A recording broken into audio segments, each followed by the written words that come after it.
So I thought we'd take a look at May, how it typically unfolds here. I think of May as the gateway to summer. Growing up here in the southeast, May was always that transitional period where you can still have those cooler nights, but you start to really begin to feel that summer heat coming on here. Let's look at our upper level pattern here over the next about 10 days or so, and we're still seeing ridging across much of the southeast. These are heights, so where you're seeing these blues, those are lower heights in the atmosphere. It's coincided with cooler air. All the way through the middle of next week, we're warm. Some areas could hit the 90s.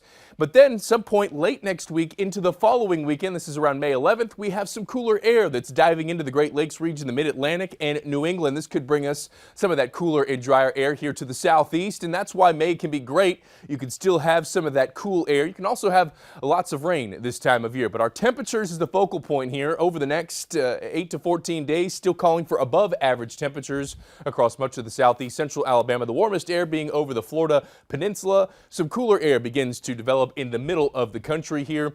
As we look at May by the numbers, the beginning of the month, average low is about 57, cool, crisp. By the end of the month, tropical air starts to take over.